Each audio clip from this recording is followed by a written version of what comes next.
We're excellent. Very glad to hear that. Very excited to be here with you all today. Thank you so much for joining us. I'm just looking around to see if there's anyone else popping in before we begin. Well, thank you all very, very much for joining us today. From Pressure to Progress, a practical framework for transformation. So again, hello, and thank you so much for joining us today. We're both very excited to be here. So we have an hour together, and we're going to spend this hour exploring topics that keep many, many leaders awake at night. The idea of transformation and all the things that drive the need for it, a rapidly changing external environment, the ever increasing rate of change, and how to build organizations that don't just survive change, but they actually get stronger because of it. So how do we do that? How do we build that platform for transformation, but also be able to leverage the learnings that we get consistently that transformation provides, whether we want those things or not? So again, hello, my name is Carol Kataka. I'm the managing partner of Ryelle Strategy Group, and I'm also the program lead for organizational transformation at Queen's University IRC, their professional development arm. And here with me today is Ashley Pettifer. She's our Vice President of Client Experience and the lead of change management at the same Queen's program. So together, we've worked in communities across Ontario with government, first responders, social service organizations in driving both external and internal strategy. And we know how quickly your environment changes and how, as well, how difficult it can be to bring the systems and most importantly, the people alongside as you're driving that change. Whether those people are politicians, they're community partners, residents, or employees, that can all be a unique and challenging dynamic in many ways. So we're going to be beginning. So your journey today, we have a short time together, but I hope that we can offer some helpful thoughts for your consideration. We're going to explore why change feels harder now, where transformation efforts most commonly stall or sometimes can fail altogether, the foundational conditions that enable progress, questions you can hopefully bring back to your organizations tomorrow. We'll dig into the theoretical first and then practical change execution. So the idea behind this was to provide best value. I'll lead the first half of the session, and then Ashley and I are going to switch. And so because we wanted to make this session as interactive as possible and tap into the collective brilliance in the room and your collective experiences, we're going to pause for questions, comments, insights, anything you would like to care to share during periodically throughout the dialogue here today. And we'll be checking the chats for any of your comments or questions throughout. So Ashley will read for me and I'll read for her, and we hope to try and make it as interactive as possible. So your experiences and insights are critical, so I really hope that you'll share them with us today. So, something I don't need to tell any of you, the pressure is real. We are living in a time of significant change. The rate of change has increased at an exponential rate, and it is not going to slow down anytime soon. If we look at the last 5 years for a moment and take a pause, and many of our organizations, especially when we're thinking about things like institutional government, for example, they have very traditional models that can operate over decades.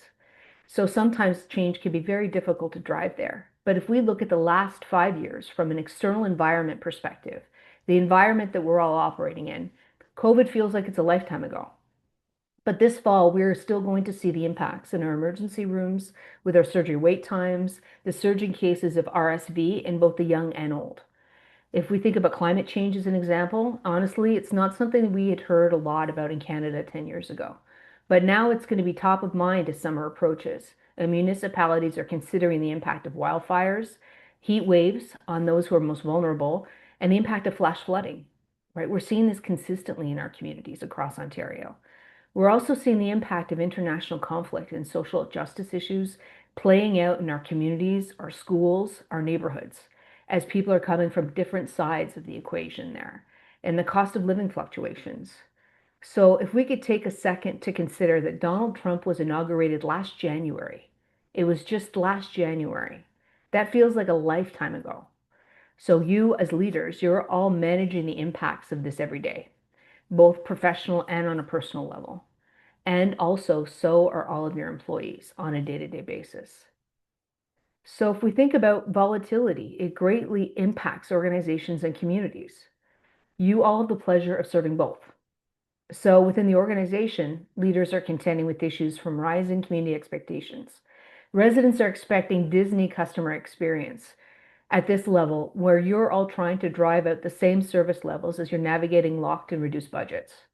Digital service, AI service, cybersecurity, it's on everyone's mind, but honestly, not many public sector organizations know what to do about it yet in a really significant way. A lot of organizations hadn't even really recognized it as a real thing that they would be implementing in their day to day until Prime Minister announced the new focus on digital enablement again at the beginning of last year with the launch of the new AI ministry. And to deliver on any of this, we need good people. So, especially over the last few years, we see things like recruitment, retention, upskilling challenges are a daily issue. Change isn't coming, it's here. But the uncomfortable truth is the cost of standing still has never been higher. As I would suspect nobody knows better than all of you in this room. What we're operating in is a VUCA environment.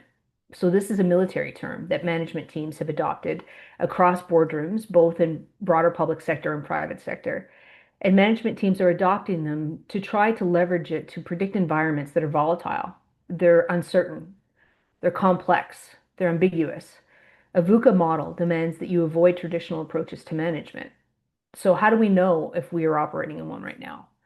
So, volatility, change is occurring much more rapidly than it did before. It requires continuous assessment.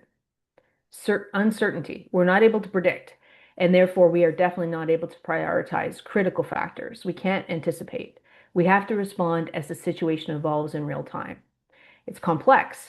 There's an increasing number of factors influencing the situation and potential outcomes than there were the week, the month, or even the year before. And some of this might sound familiar to you. Municipal governments are operating in an VUCA environment right now. This is a big part of the reason why change feels so much harder now. On a good day, 75% of change initiatives fail consistently.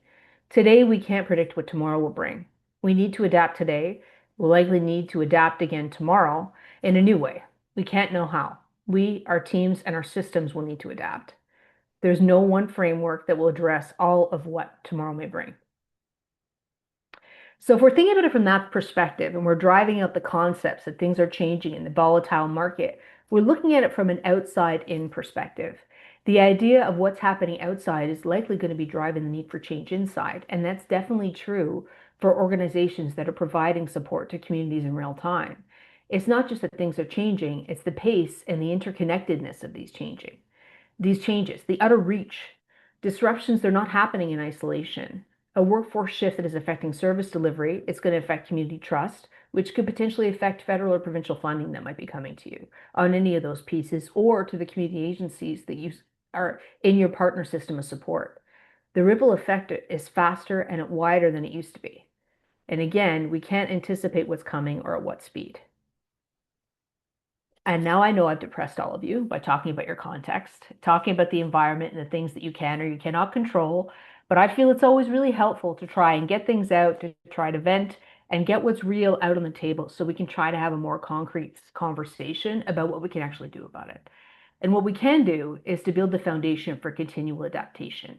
We want to identify the barriers to that, why this is happening, why we're having challenges in our organizations, and try to work to begin to removing some of those, or perhaps facilitating to a certain space. But without a realistic acknowledgement of the environment that you're operating in, and potentially the internal construct and limitations that you're operating in, we can't begin to try to be effective in this environment. So we want to build that foundation for continual adaptation. That platform, what the intention behind it, the idea is that we want to allow our organizations to build and strengthen and flex our adaptive muscles. We want to be able to read and respond on a continual basis. Like any muscle that we might work out in the gym or any other place, the more we use it, the stronger it gets. It's that much easier to lift and it's more effective overall. So at its core, organizations that navigate change well don't just have better strategies, they have better platforms for this foundational change.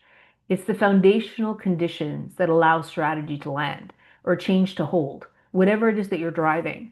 Sometimes you could be driving a massive organizational transformation strategy. Sometimes you might be implementing a very, very small micro change to a policy or a process. And those are sometimes the things that can blow you up the worst. And they're tough to anticipate what people are going to react to the most strongly. So the idea is when we want the idea for a strategy to land or a change to hold, how are we going to optimize our conditions of success to make that happen? to be able to build that platform where organizations have a general expectation, a nimbleness, a readiness to evolve. And before layering on new initiatives or tools or technologies, our leaders asking the question, is our organization ready? Do we have the platform? The platform for this adaptation or this continual evolution to read the external room, if you will, and try to determine how you're going to adapt to that. We want to think about things about how we're going to apply that application or transformation. It would be things like an organizational wide commitment to enhanced agility. We aren't just saying it, we have to actually do it. We have to resource it. We have to build in the time, the capacity, the skills to ensure that we can actually drive out this transformation like we really mean it. And are we going to commit to that from a leadership level down? We have to think about systems thinking. We have to think about the reach, the influence of the entire system that you're operating in. Municipalities are absolutely operating in, or community service providers are operating at a systems level. And as you know better than anyone, they are interconnected. And you touch on one, it touches a broader system overall. So when we're thinking about our transformations or our changes that we need to be able to create or drive in this environment, what is the system impact of that? And what are the system pieces that we need to consider that will help enable this change or will totally derail it altogether? We have to have an openness to new processes or new adaptations or new tools or disruptive technology, new practices. What does that look like? So sometimes, and I won't speak for any of you, but in a government, broader public sector, or community environment, the phrase, this is how we've always done it, is the watchword for everything. And if that's the case, we need to rethink about that, right? What best practices can we learn from other sectors that are outside our own? When we think about best practice or excellence, what can we learn? Why do we need to reinvent the wheel, right? There's lots of great models out there in our community, across sectors, in other countries, in lots of spaces. Are we willing to learn and are we willing to put in the time to do it? Often we know exactly what needs to change. We all do. We know how our organizations need to transform. But without that developed muscle, the organizational commitment, driving change it's really hard. It's really, really hard. It's a large lift. And it's often this off the side of our desks. We often don't have the time, the hands, the energy to know even where to begin. And without that platform for continual adaptation, without the beginnings of that muscle, it can be an absolutely Herculean task. So when we think about this idea, let's explore the concept of two organizations, right? So just to visualize for a second, I'll start with a scenario you might recognize. You walk into this, it's two different organizations on the same day. It's the same sector, same pressures, but they have continually very different outcomes. What separates the organization that adapts from those that stall? It's really about vision or intention. It's about what's underneath. So when we talk about that idealistic platform overall, what we want to drive out there. The first organization you walk into and you can actually feel the momentum of the employees. They're moving with purpose. They're collaborating. It seems to come naturally. They don't have to be asked to collaborate. Brainstorming is what they do consistently. They seem to be generally energized. They are pumped about their work. Decisions are happening quickly. Innovation is flowing. Everyone understands how their role connects to the bigger picture of what it is the organization is trying to drive out or what their community is trying to drive out. But the second organization, same work, number of staff, same community. Teams are disconnected. In this organization, people are working in silos. Meetings are dragging on forever. You have all been there without any real decisions being made. And so there's certainly not a commitment to the accountability of the outcomes of those decisions. People seem to be talking in circles and sometimes even at cross purposes. And there's a palpable sense that not everyone is rowing in the same direction. And really everybody knows it. So two organizations, it's the same job, same size, same community demographic. When the external environment changes for the first, the organization is ready. They're connected, they're adaptable, and they understand they need to evolve and change. They've had to do it before, and they know it's a continual process. It's not a one and done approach. When the second needs to adapt, it's much, much harder. It's more labor intensive. It's expensive. It's really expensive because of the labor and the technology and the adaptation that they have to drive out in the systems. And it's difficult, very difficult to engage people because everyone knows if they keep their head down long enough, the change will often go away because it kind of always has before. And we've all done that sometimes. So some examples of the barriers that organizations are facing when they try to sustain change. Things like capacity constraints, too much on our plates, there's just too much to do, not enough people, hands, or skills to do it. Competing priorities and often unclear directions.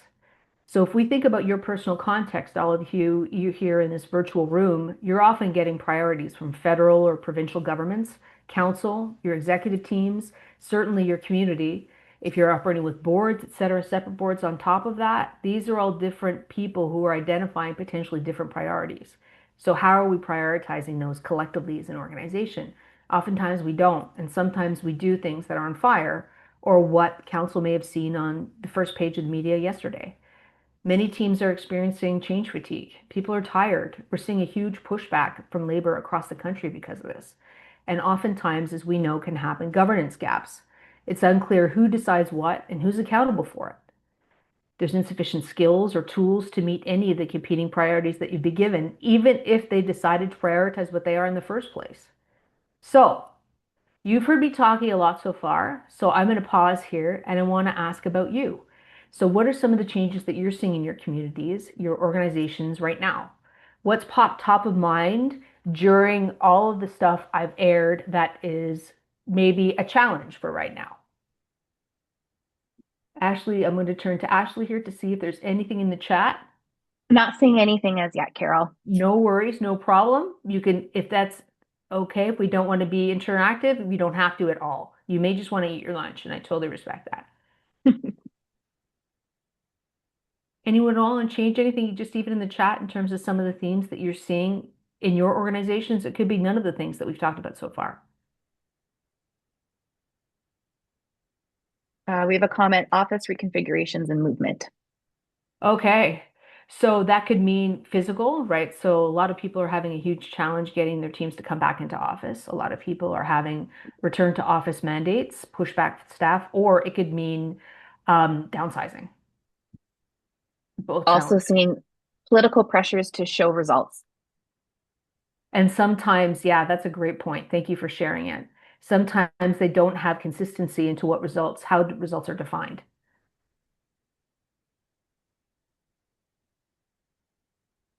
Election, dot, dot, dot. Yeah, exactly. That's going to be top of mind for all of you this year. It is for everybody. And for so many, everything is either paused, adaptive, or responding to maybe what council has seen in the community when they were doing their walk around yesterday.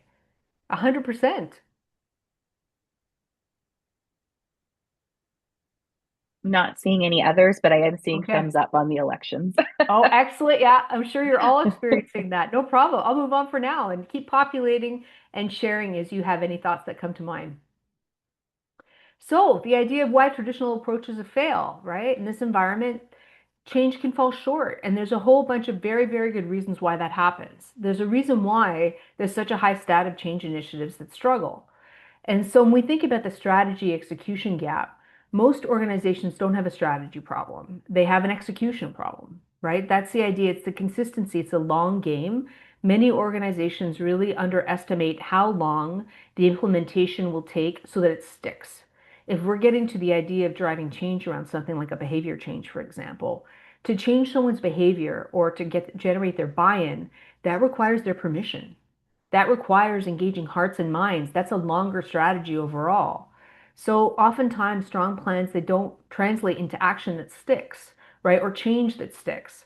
Change initiatives that launch well can stall, right? So the idea I've communicated with you, I've told you that this is how things are going to be in the future. I held a town hall. I took 3 of your questions. It should be done now, right? It should be executed across the organization.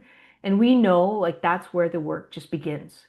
So sometimes new tools and systems are introduced before the organization is ready to use them. And that can mean they might not have the skill set, they might not have the training, but it could also mean they might not have the time, right? They might not have the ability to actually internalize the information, to think about how we can actually learn and apply it in a concrete way or in a way that's effective to the work that we do all the time.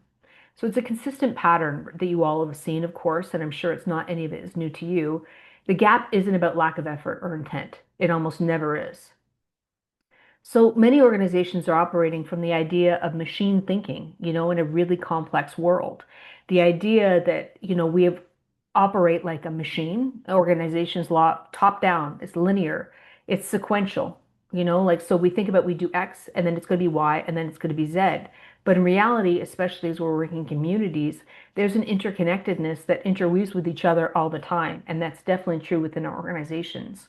This machine learning approach, it assumes predictability, a clear cause and effect like effort, impact, one-to-one relationship. And we know that's really not how things operate on a regular basis with anything to do with people, whether it's employees or residents or community service partners overall when they're trying to drive out their own mandates. It treats organizations like machines in that they fix one part and they expect the rest will follow. So where you're operating in a living system. You're operating a part of a living community internal to the organization and to the community that you're operating in overall, and made up of people. And people are often the most difficult to predict or to influence and to mobilize. People can be frustrating that way because it's not always a 1 + 1 = 2. And I'm sure I am one of the most frustrating of all the people, but it's just true. And this is the space that we're operating in. Logic doesn't always apply in this space. So if we think in the model of machine thinking, and now the most valuable resource, of course, is our human resource and our human component that can work at odds with all of this. So we can look at the sciences of organizational development and neuroscience, and we try and blend them together to try and think about how to drive transformation and why it's so difficult and why people find change so hard, either driving it or to be on the receiving end of it. So, as we know, when you drive out change initiatives across your organization, you can have staff teams that have a visceral response to the change that you're trying to drive out in a way that might be incomprehensible to some. Not understanding why people are freaking out because they are literally sitting in a new spot. Literally. Like that's the biggest change. Or it could be that they're changing their work teams, or they might have a new reporting structure, or it might be their job so far is completely redundant. All incredibly stressful things because we know the brain experiences organizational uncertainty as a threat. It's a threat. When we think back to Maslow's hierarchy of needs, first and foremost is that physiological piece, food and shelter. And our employees, this is how they make their living. So it can be perceived as a threat to their ability to provide food and shelter to themselves and to their families. It can be the same neural response as physical danger. Psychological safety, it's not a nice to have. It's a biological precondition. It's necessary for learning and adaptation. And we think about some of our municipalities, some of them are caught in a huge political windstorm and have been for the last few years. In that space, how psychologically safe are many of our employee teams overall? And so when we think about the idea of culture change, it requires consistent and visible behavior from leadership, not just communications, right? It's that driving out the modeling piece, the conversations, the leader-led pieces that will be able to drive out any changes that we're driving out there. Learning organizations, they build the habit of reflecting and iterating, not just executing. So thinking about both how or the organizational machine and how actual people operate, we can try to simplify by looking at the most four common barriers. Clarity gaps. People don't know actually what's being asked of them. They have no idea what will happen in the future. And they don't know who's actually responsible for driving it in the first place. Capacity gaps. There's absolutely no room to absorb new work. It might be the skills, it might be the technology, or it might be the time. But there is no internal capacity to be able to drive out this new work overall. And again, everyone knows it. Governance gaps. Decision making can be slow, it can be unclear, it's inconsistent. And the gaps with culture. Sometimes what we're driving at a new strategy, it could be client experience, it could be performance measurement and accountability, it could be technology adaptation, etc. Oftentimes we will be driving out in cultures where our systems reward behaviors that are completely opposite to what it is that we're trying to drive out. So this is where a systems level view will be critically important. Our performance metrics, our performance review cycles, our rewards, and our challenges measuring and supporting the change that we want to be able to drive out. They're broad systemic level discussions. So I'm going to take a moment to ask you all to do a personal reflection. You could take a moment to ponder. You could share it in the chat, but I'll keep going and I won't pressure you. I will pause again for questions in a moment. But I want you could be able to have the idea of how is it, what feels most persistent for you? Any of them, all of them, some of them? So strong foundations, this is the idea. How are we going to build out our foundation to create that agility? So now that we've had our chance to identify our context, our potential barriers that exist in many organizations, and the essential foundational platform that we're going to require for adaptation. We're going to explore how we can build and expand on this platform. It'll be iterative. It's not perfect for sure. It'll be sloppy and messy sometimes, but that's how we begin. And we want to ensure that this foundation for our organization allows continual evolution so basically an adaptation is required because oftentimes we, based on feedback or things that we learn from all of the many influences in our system, will likely adapt it. So we'll explore some ideas. So the four foundational conditions, right? The four foundational gaps we started with. So we're going to think about these again when we're thinking about the pillars of this foundation. So clarity is critical. People want to know the direction that they're going in, what they need to be able to do. What is their role in it? What is it they have to deliver? What are their expectations? And what decisions are they empowered to make? These are the really critical things that they need to think about. So we need to think about them as an organization about how are we going to empower people to do that. Capacity. Have we developed intentional space to absorb and implement change? So I mean, this is not going to be a surprise to any of you, of course, but what are we starting? What are we stopping? What are we pausing? What are we making time to learn? And from a governance perspective, decision making, is it structured? It's accountable. It's appropriately distributed. We have the right level of decision making made in the right space. And culture, behaviors that are required for transformation are actually modeled and rewarded. Transformation is a long game, and this is why. So from an equity lens, I do not profess to be an expert in equity. I'm privileged to work with some incredible colleagues who have worked in this space for decades, but I recognize I am not that person. So we know from a transformation space, all of you, the work that you do every day in your communities will be grappling with this piece around equity every day. I'm looking at this from a transformation space within an organization because, of course, you have a particular obligation here, both to your community and your employees. But beyond the broader equity questions that we need to ask from a service provision lens every day, from a transformation lens, we know that capacity constraints and modernization decisions can disproportionately impact equity deserving communities. Governance structures can often exclude voices are most affected by change, and workforce transformation has to account for who's being asked to absorb the most. These are things that are really critically important if we want to be successful in driving at any type of change, transformation overall.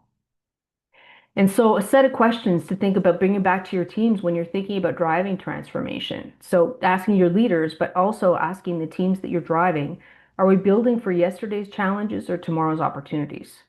What are some of the behaviors does our culture actually reward? Actually reward, not say they reward. The idea around strategy versus culture. And how quickly can we sense and respond to change? What are we stopping to make room for this?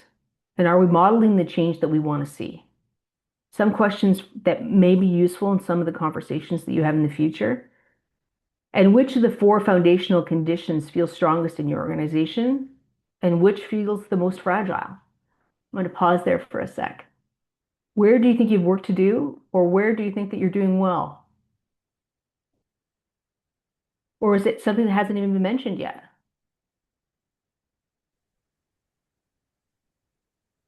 Not seeing anything in the chat so far, but I think we can give it No another second. worries.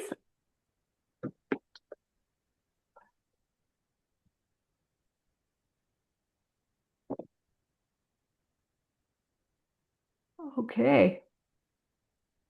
All right. All right. So there. Okay. Thank you so much. That's my piece. And now I am going to hand it over to the effervescent Ashley. No pressure or anything. Hi, everyone. Just really quickly want to echo Carol's sentiments and just say thank you so much for being here and joining us today. This is something that we have the opportunity to help deliver, as Carol mentioned, with Queens IRC in either a 3-day virtual or a 5-day in-person program. So I'm sure it probably already feels like you're drinking through a fire hose. And apologies in advance. That's likely going to continue for the back half of our time together here. But just really want to make sure to say thank you for being here and participating. And similarly, as we did in the first half of our session, Carol will kind of keep an eye on the chat and we'll hop in if there's any kind of questions or comments and things that come through as we move on today. So we've talked a lot around kind of some of the insightful pieces, looking at some of those foundations, really taking the time, I think, to ground ourselves in what the reality is in the operating environment with which you're all working in.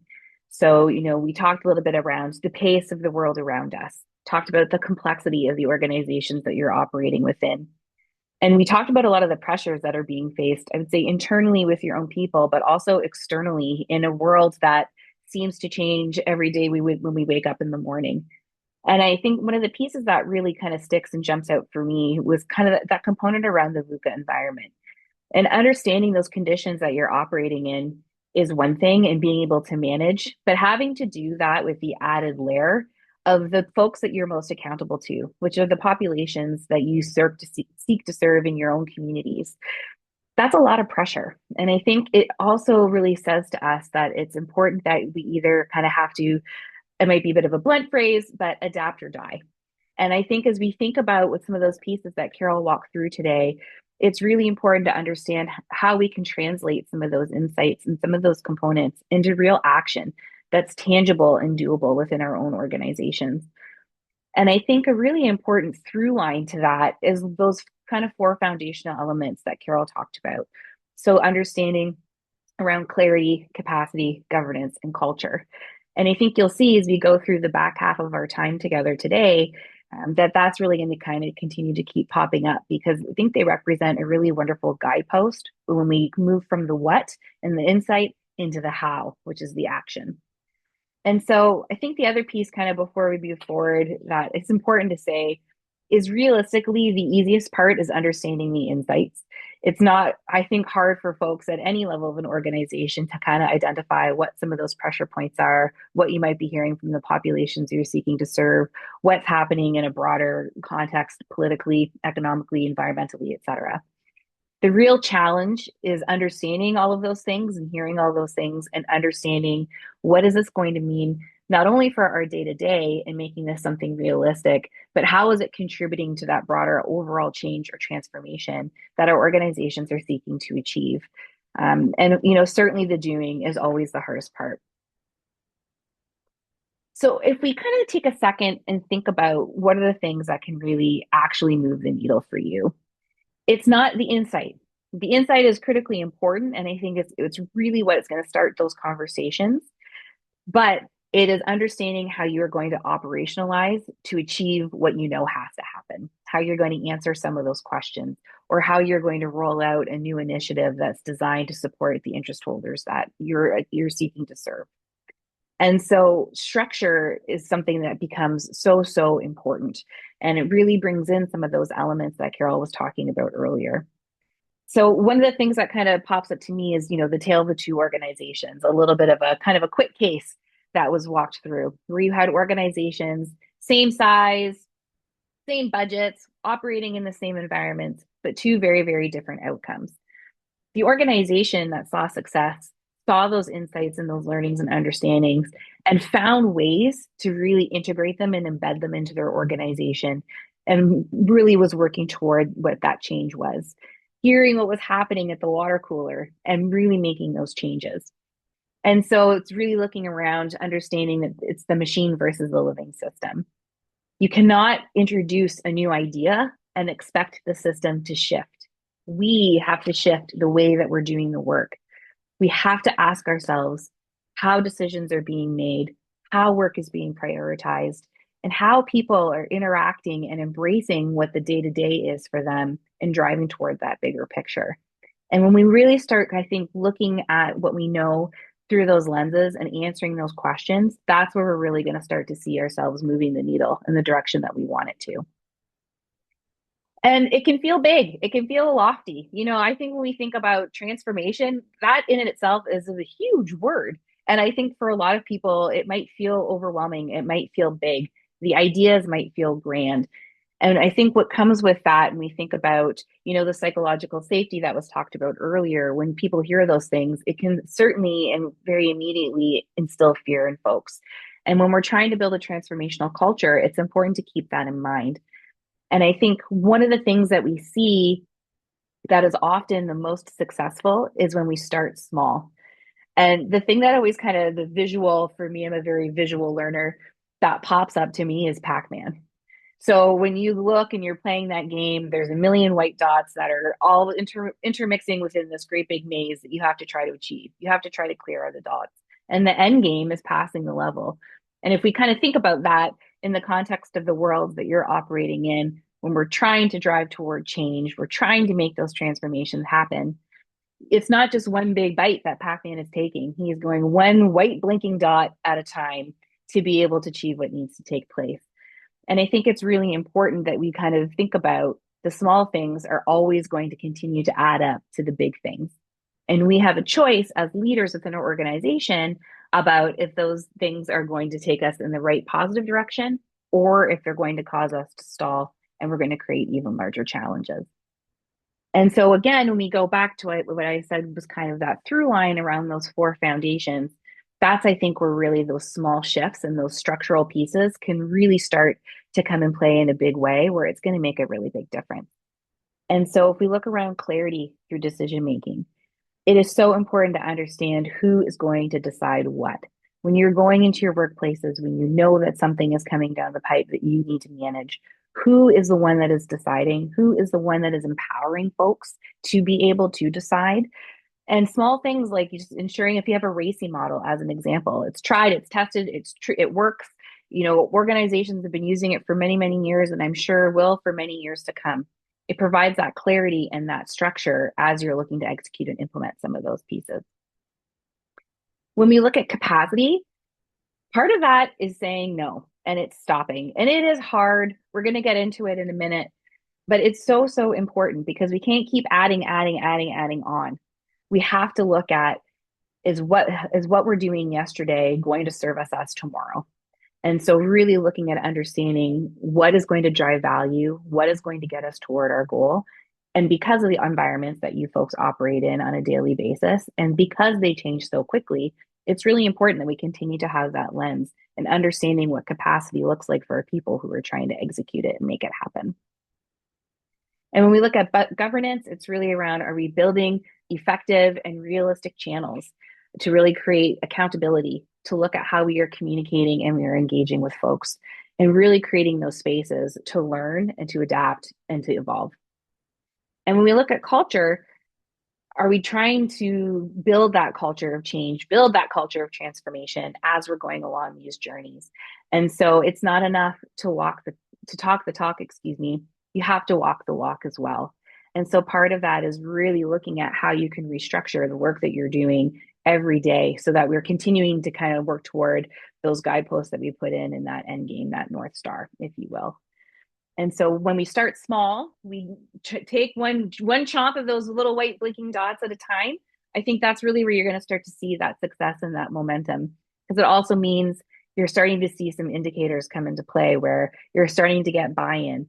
You're starting to see people communicating the way that they want. They're shifting a little bit how they're doing the work that needs to take place. You're going to start to see that culture and that transformation really start to dig in and really spread out throughout your organization. And so the do's and don'ts. I would say, obviously, we're not going to go into a real deep dive. We don't have too much time left together.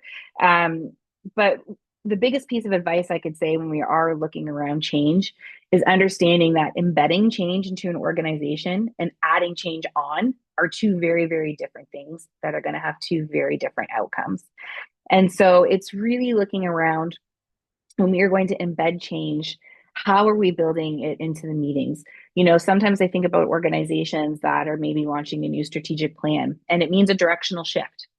And so, or if there's a department, whatever department it is that you're working in, if you want to launch a new program of service for your people, it's critically important. There's a lot of thought, a lot of work, a lot of strategy went into that. And so if we're looking at how we're going to embed that change, are we framing our agendas for our team meetings against this goal that we're looking to achieve? Are we using what these end games are as part of our decision-making factors as you're kind of going through your mind about what direction you're going to go? Are we building this into the expectations that you have of your people who are helping you execute this work? So that looks like, is this something that's been integrated into, your next round of performance measurement as an example? How are you embedding and making this part of what people are living and breathing when they come to work every day? How are you embedding that change and not just saying, hey, we're going to be executing this, kind of figure it out. Let me know how it goes.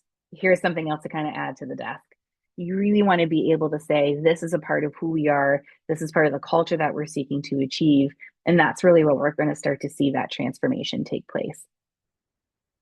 And so, some insights that you may kind of want to think about, or perhaps keep an ear out for as you're starting to go through and doing some of this work, is how can you take some of those insights and turn them into something that is tangible, that is being felt? And so, if you are hearing people say, hey, we're really overwhelmed over here, the response can't be, well, work harder. If you're working on a line as an example to kind of bring back what Carol was talking around, that machine thinking versus the living systems that you're operating in. If you have to produce 1,000 units a day and then tomorrow you come in, the demand is increased and you have to produce 1,500 units, you can't just say, I'll work harder or I'll try to work faster. You're never going to get to that end result. You have to look at what needs to change. Does something need to stop? Do we need to evolve? And do we need to pivot to be able to hit that number? So we can't just say what's working harder. We have to take a pause, which I appreciate is hard to do, but it's critical to do if you want to be successful, and say, what do we need to stop right now? What's one or two things that need to come off the plate? What is serving yesterday that's not going to serve tomorrow? People are saying decision making is slow. The likelihood is maybe there are not clearly defined channels for decision making and for ownership. So as leaders, as folks in your organization that are moving work forward, how are you providing that clarity for your team? How are you empowering your people? Are the supports and the systems in place for them to be able to make those decisions so we can speed up the process? It's really looking about how we can create channels of empowerment for people to own the decisions to keep the work forward, moving forward. If you're hearing that teams feel like they're working in silos, we can't just talk about collaboration. You have to structure it. You have to be able to create those spaces. If you're working, not even within departments, but across departments, are you integrating and are you engaging the populations that are ultimately going to be impacted by your decisions? It's really important to look at more broadly outside of our own department, but to look organization wide into how we can achieve. Because what we know, people within the community that are coming to your workplaces that are seeking supports, so often, if someone is saying looking for housing supports, the likelihood is that there's a lot of other interconnected needs that these individuals have that span across the departments that you're working in. And so we need to make sure as organizations and as leaders, we're looking and thinking bigger, and we are creating those systems and structures to be able to support that cross departmental collaboration. And if you're seeing staff are engaged, ask yourself, have they been involved in the process? If we are redesigning something, did we seek their feedback? And not just in a, hey, like we've checked the box or we've put out a survey. How are they part of the conversation and how are we creating some of that buy-in? And I think if we kind of look at some of those components, that's really going to be what helps us kind of stay the course and achieve those goals. So when we think about intentional trade-offs, again, as I said, it's one of the hardest things to do because it means you're saying no. You're stopping something. You're taking something off a plate. You might feel like you've got a little bit of an allergic reaction because maybe that's not an environment that you're used to operating in, but it's something that you do have the ability to try to control. And so we know that not everything can continue. And because our worlds are just changing so quickly and pressures are continuing to mount, we are expected to do more with less.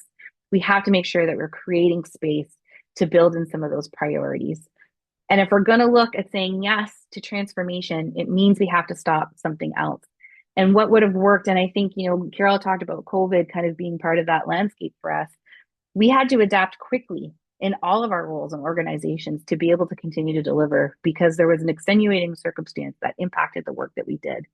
There was a lot of transformation that took place just in how the way we worked and the way we did business, the way we engage with our populations. It can be done, but it has to be thoughtful. It has to be very intentional.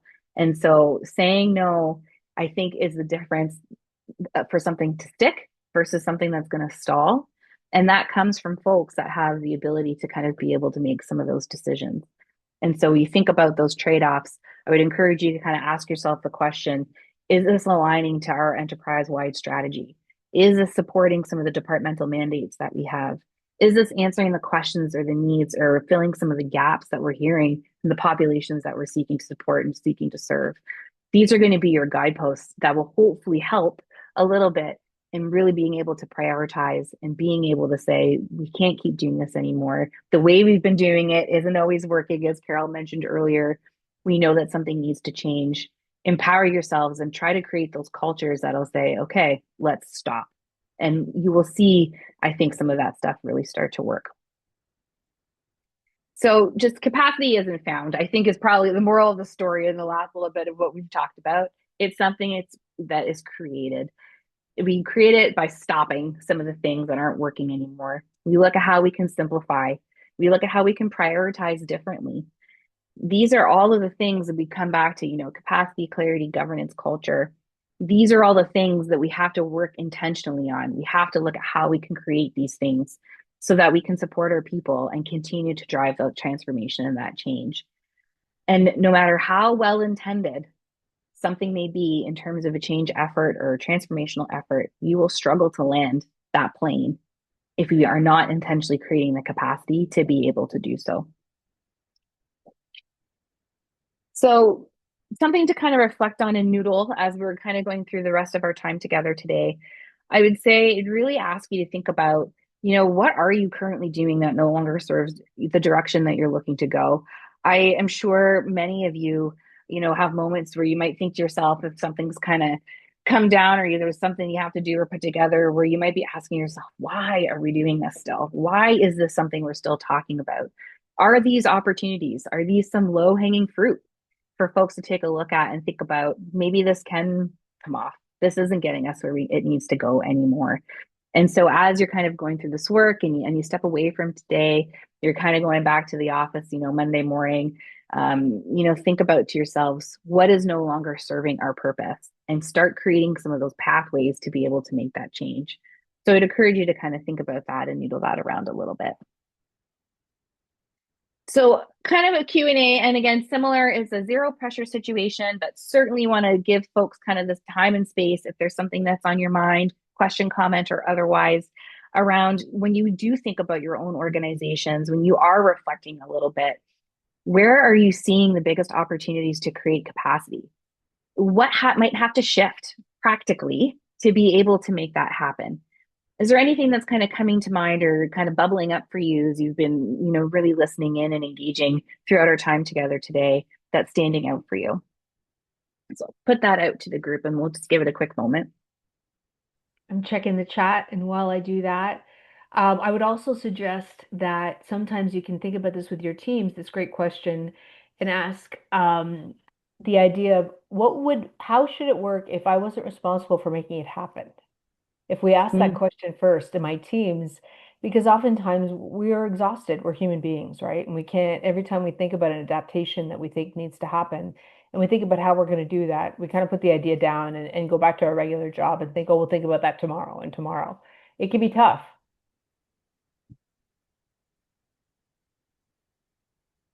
okay. Thanks for that, Carol. Not seeing anything in the chat, so I think we'll continue on. And so lastly, to kind of wrap up, is really kind of looking around adoption. Oh, Carol, Oh, I can you have a say that pause. again? I Sorry, think we might have a pause. I have it. Can you say that again? Angie, could you let me know, me or Ashley? Okay. Carol. What I was saying is some of the most effective brainstorming I think we've ever had is where you ask questions of your team and yourselves, right? The idea of what would we want to change? How should the system work? How could we be most effective if we were not in charge of making it happen? If it looked different, perfect world tomorrow. And we weren't even thinking about, because oftentimes when we think about how we would adapt it, it impacts all of the work that we do and how we would approach it and what we think is possible. If we begin with a perfect world and work backwards, it can be easier and sometimes even more time efficient because it'll help us. We can create the connections more specifically after, but the mental barrier, when we think about the psychological component, can be too big to think about how the system should work.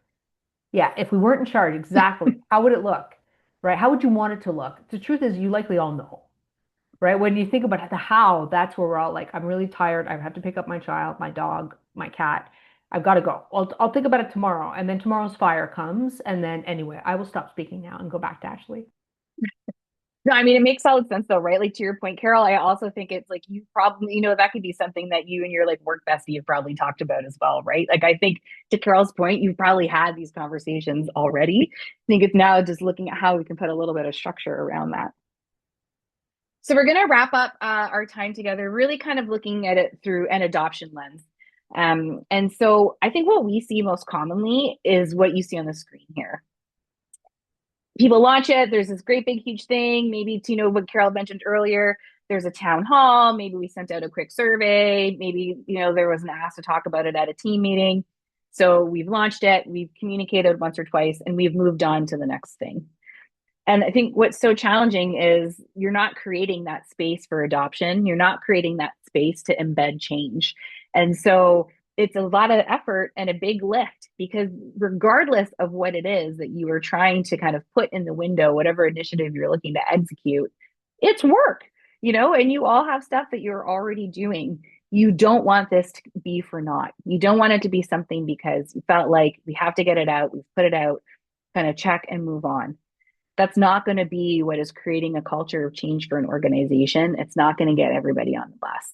And so when we look at what adoption can really look like, it is really a lot more complex than this. And I appreciate it could feel like a lot, and it is a lift, absolutely.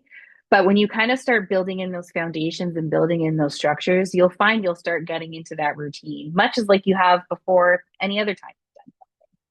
And so when we look at what is really kind of indicators or signals for creating successful adoption for anything that you're looking to do within your organizations, even if it's within just your own team, if there's something small that you and your team are working on and want to change and adapt, or if it's something that you're looking that's much larger across an entire organization.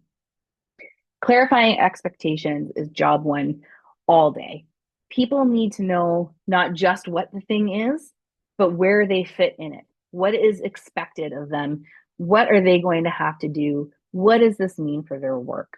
Really ensuring that those things have been thought about and figured out, and you've tested, right, with the folks that are going to be doing this work. You're hearing from them. They're helping to build those expectations with you. You are not doing it necessarily for them.